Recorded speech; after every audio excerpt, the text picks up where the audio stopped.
All right, Sultana, I am at your side. Command me. Ooh, girl. Yes, command him. Tell him to do the dishes. Tell him to smite your enemies. Tell him to bring you tacos. Must we begin with the most egregious example of, well, frankly, simpering in the entire novel? It sets a rather pathetic precedent. Pathetic. It's called romance.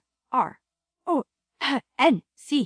Something you clearly wouldn't recognize if it bit you on your tweed-covered backside. Welcome back to Heartbook Radio, folks, where Dr. Doom and Gloom here tries to suck the fun out of everything. We're talking Rain and Ruin by J.D. Evans today, basically Aladdin. But Jasmine's trying to run the country and Aladdin is this mopey dude who can literally kill people with his brain, but mostly just wants Jasmine to notice him. That is a grotesque oversimplification. It's a complex political fantasy set in a Middle Eastern-inspired world, exploring themes of power, misogyny, and forbidden magic. The author is clearly attempting a nuanced commentary on... Oh, commentary. Like your commentary on Moby Dick where you spent 20 minutes defending the whale? Newsflash?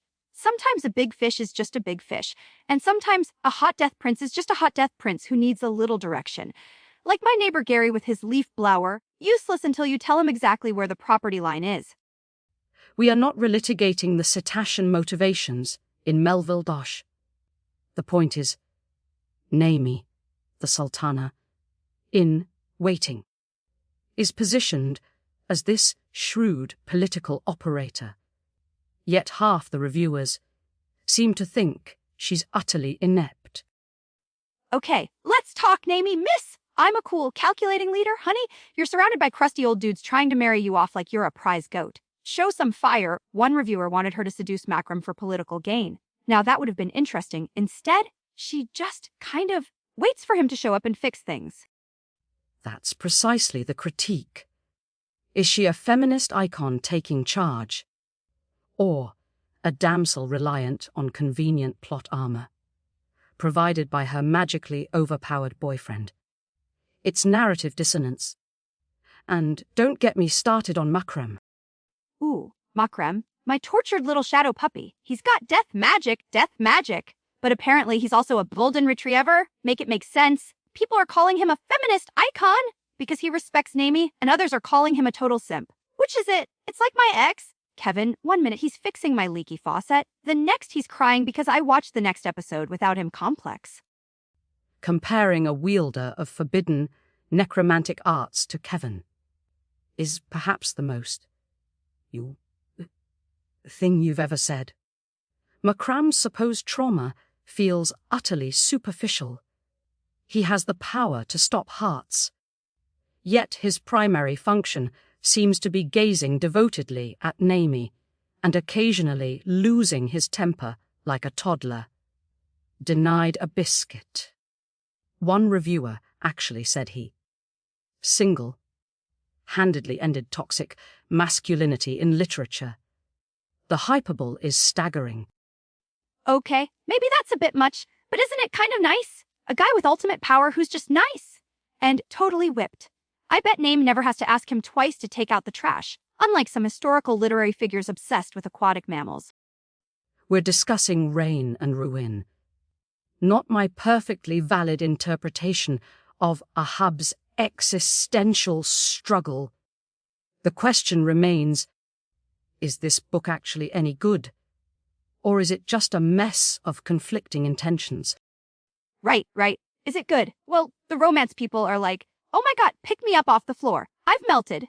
And the politics people are like, both protagonists are too stupid and caught up with each other to play political games well. So depends if you want smooching or scheming. I guess. The dichotomy is precisely the problem. The political intrigue feels simultaneously underdeveloped and overly convenient. And the magic system, 6 houses, 3 levels. Circles. I felt like I needed a flowchart and a PhD in theoretical thaumaturgy, just to follow who could zap whom. Charts are for nerds. Look, one reviewer left a comment saying, he can't use his magic. We get it. Apparently it gets repetitive. But then someone else said it was, Romantasy done right with like 5 exclamation points. And let's not forget the listener email asking, if Macrem were a sandwich, what kind would he be? Utterly nonsensical. Ooh, good one. Okay. Macreme sandwich, definitely something dark on the outside. Maybe pumpernickel, but surprisingly soft and gooey on the inside. Like grilled cheese on dark rye with maybe a hint of chili flake. Because, danger? What do you think? I think the structural integrity of the plot is weaker than day. Old bread. Regardless of filling, the reliance on Macrem appearing exactly when needed strains credulity. He finds crucial evidence with absurd ease. It's narratively lazy. Lazy like a fox? A hot death magic fox. You know what? I liked it. It had Angus fun. It had a girl boss trying her best. It had a dude who could kill you with a stare but chooses not to. What's not to love? The clunky prose, the predictable romance tropes. The fact that the supposedly brilliant sultana often seems incapable of independent thought. Okay, time for the ratings. You go first, and no comparing it to 19th century Welling sagas. Fine. For its ambition, I award it 3 out of 10 unexplained magical conveniences. For its execution, perhaps 2. It tries to be 2 things at once, and masters neither. Harsh. Okay, I give Rain and Ruin 6 out of 7 times I yelled, just kiss already. At the book, it wasn't perfect, but that Macrem, hubba even if he is a simp. Maybe because he's a simp. Food for thought, people. Please don't encourage this.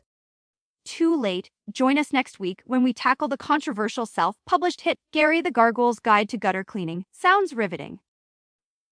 I need a new agent. You've been listening to Heartbook Radio. Don't forget the tacos, Macrem.